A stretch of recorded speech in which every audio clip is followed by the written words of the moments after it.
خداوند یسوع مسیح کے عظیم اور خوبصورت نام میں تمام حاضرین اور ناظرین کو سلام عرض کرتا ہوں۔ آئیے میرے ساتھ خدا کے زندہ کلام میں سے پڑھیے گا یشوع کی کتاب اور اس کا 24واں باب۔ یشوع کی کتاب اس کا 24واں باب میرے ساتھ نکال لیجیے اور اس کی 14ویں آیت سے 15ویں آیت تک ہم کلام خدا میں سے پڑھیں گے۔ یشوع کی کتاب اس کا 24واں باب اور اس کی 14ویں آیت سے ہم پڑھیں گے۔ کلام خدا میں یوں لکھا ہے، پس اب تم خداوند کا خوف رکھو اور نیک نیتی اور صداقت سے اس کی پرستش کرو اور ان دیوتاؤں کو دور کرو جن کی پرستش تمہارے باپ دادا بڑے دریا کے پار اور مصر میں کرتے تھے، اور خداوند کی پرستش کرو، اور اگر خداوند کی پرستش تم کو بری معلوم ہوتی ہو تو آج ہی تم اسے جس کی پرستش کرو گے چن لو، خواہ وہ وہی دیوتا ہوں جن کی پرستش تمہارے باپ دادا بڑے دریا کے اس پار کرتے تھے، یا اموریوں اور دیوتا ہوں جن کے ملک میں تم بسے ہو۔ اب رہی میری اور میرے گھرانے کی بات، سو ہم تو خداوند کی پرستش کریں گے۔ کلام خدا کے پڑھے اور سنے جانے پر خداوند کی خاص برکت ہو۔ آج ہم 3 باتیں سیکھیں گے، دعا، پرستش اور حمد و ستائش۔ لیکن آج صرف ایک ہی بات پر ہم غور و خوض کریں گے۔ دعا جو ہے اور حمد و ستائش جو ہے اور پرستش جو ہے، ان میں آج ہم فرق جو ہے اس کو سیکھیں گے۔ کئی دفعہ ہم ساری چیزیں مکس کر جاتے ہیں، لیکن آج ہم سیکھیں گے کہ دعا جو ہے اس کا مطلب ہے خدا سے بات کرنا، یا خدا سے کچھ لینا، یا خدا سے کچھ مانگنا۔ مثال کے طور پر جب ہم کہتے ہیں خداوند تو میری جان بچا، تو یہ ہم دعا مانگ رہے ہیں۔ جب ہم کہتے ہیں خداوند تیرا شکر ہو، تو نے میری یا میرے بچوں کی جان بچائی، تو نے ہمیں برے حادثے سے بچایا، تو نے ہمیں موت سے بچایا، تو اس کا مطلب ہے کہ ہم خداوند کی حمد و ستائش کر رہے ہیں۔ اور جب ہم یہ کہتے ہیں کہ خداوند ہم تیری ہستی کے لیے تیرا شکر ادا کرتے ہیں، جو کچھ تو ہے ہم اس کے لیے تیرا شکر ادا کرتے ہیں، تو یہ پرستش ہے۔ سمجھ آئیے؟ دعا کا مطلب ہے خداوند تو مجھے بچا، یہ ہم خدا سے ریکویسٹ کر رہے ہیں، یہ ہم خدا سے درخواست کر رہے ہیں۔ جیسے ہم دعائے ربانی میں پڑھتے ہیں، تو ہمیں برائی سے بچا، تو ہمیں آزمائش میں نہ لا، تو یہ ہم خدا سے اپیل کر رہے ہیں۔ اور جب ہم یہ کہتے ہیں کہ خداوند تیرا شکر ہو تو نے مجھے بچایا، تو یہ ہم خداوند کی تعریف کر رہے ہیں، یہ ہم خداوند کی حمد کر رہے ہیں۔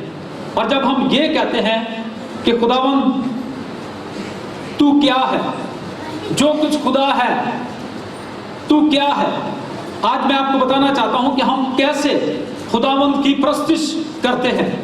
جب ہم دعا میں یہ کہتے ہیں خداوند تو مہیب ہے، ہاللیلویا، خداوند تو جلالی ہے، خداوند تو قدرت والا ہے، تو حشمت والا ہے، تو بزرگی والا ہے، تو قادر مطلق ہے، تو جہاں نہیں بکھیرتا وہاں سے اکٹھا کرنے کی قدرت رکھتا ہے، تو پتھروں میں سے ابراہیم کے لیے اولاد پیدا کر سکتا ہے، تو نے اتنے بڑے آسمان کو بغیر کسی پلر کے کھڑا کیا ہوا ہے۔ خداوند تیرا شکر ہو، تو عظیم ہے، تو وفادار ہے، تیری وفاداری پشت در پشت رہتی ہے۔ جب ہم اس کو یہ کہتے ہیں خداوند تو ایک ہی وقت میں آسمان کی بلندیوں اور زمین کی انتہاؤں میں بسنے والا خدا ہے، تو یہ ہم اس کی پرستش کر رہے ہیں۔ ہاللیلویا۔ جب ہم یہ کہتے ہیں خداوند تو اپنی مٹھی کھولتا ہے، ہر جاندار کی خواہش کو پورا کرتا ہے، تو یہ ہم خداوند کی پرستش کر رہے ہیں۔ جب ہم یہ کہتے ہیں کہ خداوند تیرا شکر ہو، تو جہاں پر نہیں بکھیرتا وہاں سے اکٹھا کرنے کی قدرت رکھتا ہے. تو یہ ہم خداوند کی پرستش کر رہے ہیں.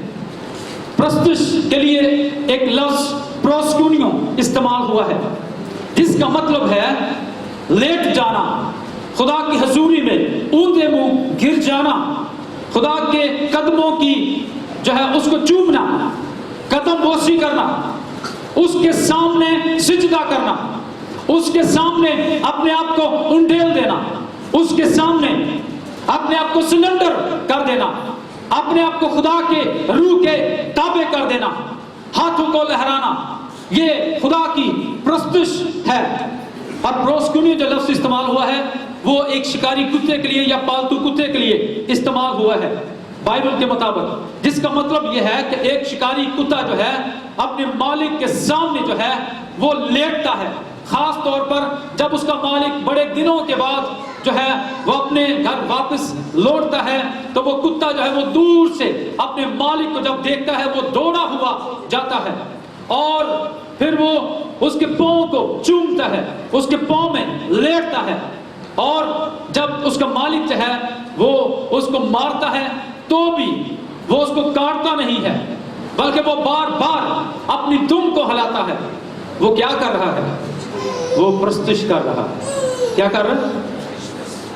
وہ اپنے مالک کی پرستش کر رہا ہے. اس کی نظر میں اس کا مالک وہی ہے جو اس کو کھانے کو دیتا ہے, جس کو رہنے کو دیتا ہے, جو اس کا خیال رکھتا ہے, جو اس کو پینے کو دیتا ہے, جو اس کی خبر رکھتا ہے, جو اس کی خبر گیری کرتا ہے. اس کی نظر میں وہی مالک ہے. تو ہمارا خدا جو ہے وہ کل کائنات کا خالق اور مالک ہے. ہاللیلویا. وہ ہمیں کھانے کو دیتا, پینے کو دیتا, پہننے کو دیتا, اوڑھنے کو دیتا, صحت دیتا, زندگی دیتا, توانائی دیتا, بچے دیتا, گھر دیتا, گاڑیاں دیتا, سب کچھ دیتا, اچھا روزگار دیتا ہے. تو ایسے خدا کے سامنے جھک کر ہر روز اس کو بتانا چاہیے کہ خداوند تو لشکروں کا خدا ہے, تو جنگ میں زور آور خدا ہے, تو خدا محیب خدا ہے, تو جیسا کوئی اور خدا نہیں. معبودوں میں کون تیری مانت ہے؟ کوئی تیری طرح کا نہیں, جو ہر روز ہمارا بوجھ اٹھاتا ہے, جو ہر روز ہماری فکریں کرتا ہے, جس نے ہمارے ساتھ ایسی محبت کی کہ اپنا اکلوتا بیٹا بخش دیا تاکہ جو کوئی اس پر ایمان لائے ہلاک نہ ہو بلکہ ہمیشہ کی زندگی پائے. یہ پرستش ہے. اور جب ہم وہ گیت گاتے ہیں میرا رب یہوہ ہے جو قدرت والا ہے, سارے معبودوں میں وہ شہرت والا ہے, تو یہ گیت بہت ہی اچھا کسی نے لکھا ہے اور اس میں خداوند کی پرستش کے بارے میں جو ہے وہ بیان کیا گیا ہے کہ میرا خدا جو ہے, میرا رب جو ہے وہ قوت والا ہے, وہ قدرت والا ہے, وہ جرأت والا ہے اور وہ موت بیر خدا ہے. ہاللیلویا, آمین. وہ بسم کرنے والی آگ ہے. آپ اس طرح سے جب دعا کریں گے, جب گیت ایسے گائیں گے, جب زبور ایسے گائیں گے, خاص طور پر کوائر کے لوگ جو ہے وہ غور کریں, ایسے گیت ایسے زبور گائیں جس میں خداوند کی پرستش ہو, جس میں خداوند کی صفات جو ہیں وہ آپ کو نظر آئیں, جس میں خداوند کی عظمت, اس کا جلال, اس کی حضوری, اس کی جو کچھ اس نے کاریگری جو ہے وہ کی ہے زمین پر, اس کے تعلق سے جو بھی اس میں ہو, ایسے گیت اور ایسے زبور جو ہیں وہ گانے کی کوشش کریں. بائبل مقدس میں پہلی دفعہ پرستش کا جو لفظ ہے یہ پیدائش کی کتاب کے 22ویں باب کی 5ویں آیت میں ہے. جب ابراہم جو ہے وہ اپنے بیٹے کو لے کر کوہ موریا کے پہاڑ پر جا رہا تھا, اس نے آدمیوں سے کہا کہ میں اور میرا بیٹا وہاں پر کوہ موریا کے پہاڑ پر خداوند کی پرستش کرنے کے لیے جاتے ہیں, خداوند کو سجدہ کرنے کے لیے جاتے ہیں. ہاللیلویا. بہت سے لوگ خداوند کو سجدہ نہیں کرتے, ماتھا نہیں ٹیکتے, لیکن یہ پہلا حکم ہے, پہلے خدا کو ماننا, فقط اس کی بندگی اور اسی کو سجدہ کرنا. آپ جانتے ہیں جب شیطان یسوع مسیح کے پاس آیا متی کی انجیل کے 4 باب کی 10ویں آیت میں, تو اس نے کہا اگر تو مجھے جھک کر سجدہ کرے تو میں دنیا کی ساری شان و شوکت ہی تجھے دے دوں گا. تو یسوع مسیح نے کیا جواب دیا؟ لکھا ہے تو خداوند اپنے خدا ہی کو سجدہ کر. اور یہ کلام کی بات ہے, کہ بتوں کے پوجنے والے عقل سے خالی ہیں، یعنی ایسا وہی کام کرتے ہیں جو عقل سے خالی، جن کے پاس عقل نہیں ہے۔ اور لکھا ہے کلام خدا میں یوحنا کی جلد کے 4 باب کی 14ویں آیت میں کہ خدا روح ہے۔ خدا کیا ہے جی؟ خدا روح ہے، اور ضرور ہے کہ اس کے پرستار روح اور سچائی سے اس کی پرستش کریں۔ باپ ایسے ہی پرستاروں کی تلاش کرتا ہے، ڈھونڈتا ہے، جو اندر سے، جو دل سے، ان کی آواز صرف گلے سے نہ نکلے۔ اور اسی لیے آپ جانتے ہیں مرکز کی انجیل میں کیا لکھا ہے؟ یہ امت ہونٹوں سے میری تعظیم کرتی پر ان کے دل مجھ سے دور ہے، کیونکہ یہ بے فائدہ میری پرستش کرتے ہیں، کیونکہ انسانی احکام کی تعلیم دیتے ہیں اور میرے حکموں کو رد کر دیتے ہیں۔ جو حکموں کو رد کرتے ہیں وہ بلا وجہ بے فائدہ خداوند کی پرستش کرتے ہیں، جو دل سے نہیں کرتے، جو صرف دکھاوے کے لیے، ریاکاری کے طور پر۔ آپ جانتے ٹی وی پر بہت سے لوگ جو ہیں وہ آ رہے ہیں، گیت کا وہ آپ ان کے گیت جو ہے وہ سنتے ہیں، اور بہت سے لوگ جو ہیں آپ دیکھ رہے ہوں گے وہاں پر ٹی وی پر بہت ساری بہنیں جو ہیں وہ انہوں نے کپڑے نہیں صحیح پہنے ہوتے، دوپٹہ سر پہ انہوں نے نہیں لیا ہوتا، تو وہ کیا کر رہی ہوتی ہیں؟ وہ صرف اپنی نمائش کر رہی ہوتی ہیں کہ لوگ ہمیں دیکھیں کہ یہ فلاں جو ہے وہ ٹی وی پر آ رہا ہے۔ آپ دیکھیں مختلف گلوکاروں کا آپ دیکھیں، اور بہت سارے لوگ جو ہے وہ اعتراض بھی کرتے ہیں۔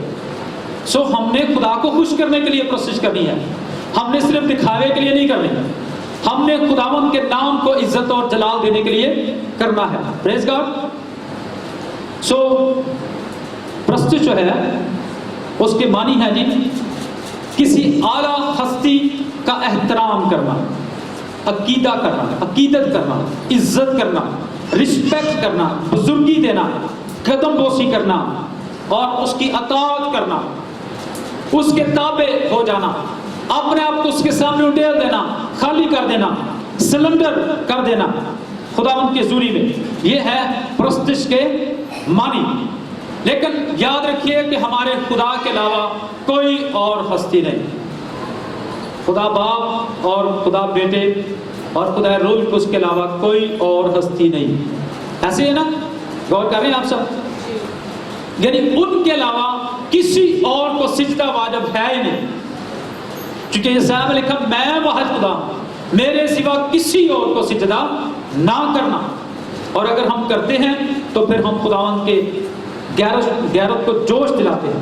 آپ جانتے ہیں پرانے عہد نامے میں جب خدا بنی اسرائیل قوم کو نکال کر لے کر آیا تو 6 لاکھ لوگوں نے ہارون سے کہا کہ ہم آپ کو سونا دیتے ہیں اور آپ کیا کرو، ہمیں سونے کا ایک بچڑا بنا دو۔ اور موسیٰ اس وقت پہاڑ پر دعا کرنے کے لیے گیا ہوا تھا، اور خدا نے موسیٰ کے ساتھ کلام کیا کہ دیکھ میں نے بنی اسرائیل قوم کے لیے کیا کیا کچھ نہیں کیا۔ زبور نمبر 81 میں لکھا ہے کہ میں نے ان کا بوجھ اتار دیا، میں نے ان کو چھڑایا، میں نے غلامی سے ان کو آزاد کیا، میں نے ان کے ہاتھوں کو ٹوکری ڈھونے سے چھڑایا، آزاد کیا، میں نے 10 آفتیں مصریوں پر بھیجی، ان کی خاطر عجیب کام کیے، معجزات کیے اور ان کو نکالا۔ لیکن دیکھ وہ کیا کر رہے ہیں، وہ مجھے چھوڑ کر اور غیر معبودوں کے سامنے جھکے ہوئے ہیں۔ اس لیے یشوع نے یہاں پر کہا بس اب تم خداوند کا خوف رکھو اور نیک نیتی اور صداقت سے اس کی پرستش کرو، سچائی کے ساتھ، کیونکہ خدا ایسے ہی پرستاروں کی تلاش کرتا ہے جو روح اور سچائی سے، صداقت سے اس کی پرستش کریں۔ اور آگے لکھا ہے اگر تم کو اس کی پرستش بری معلوم ہوتی ہے تو تم انہی دیوتاؤں کی پرستش کرو جن کی پرستش تمہارے باپ دادا اس دریا کے پار کرتے تھے مصر میں۔ لیکن وہ کہتا ہے اب رہی میری اور میرے گھرانے کی بات، ہم تو صرف خدا کی پرستش کریں گے۔ ہاللیلویہ۔ صرف ایک خدا کو ماننا، فقط اس کی بندگی اور اسی کو سجدہ کرنا۔ اس نے کہا کوئی اور خداوند کی پرستش کرے یا نہ کرے، لیکن میں اپنی اور اپنے خاندان کی گارنٹی دیتا ہوں کہ ہم تو صرف زندہ خدا کی عبادت اور پرستش کریں گے، جس نے ہمیں چھڑایا، جس نے ہمیں آزاد کیا ہے، جس نے ہمارے ہاتھوں کو ٹوکری ڈھونے سے اور محنت کرنے سے چھڑایا اور ہمیں آزاد کیا ہے، اور جو ہمارے لیے بیابانوں میں من برساتا ہے اور صحرا میں سے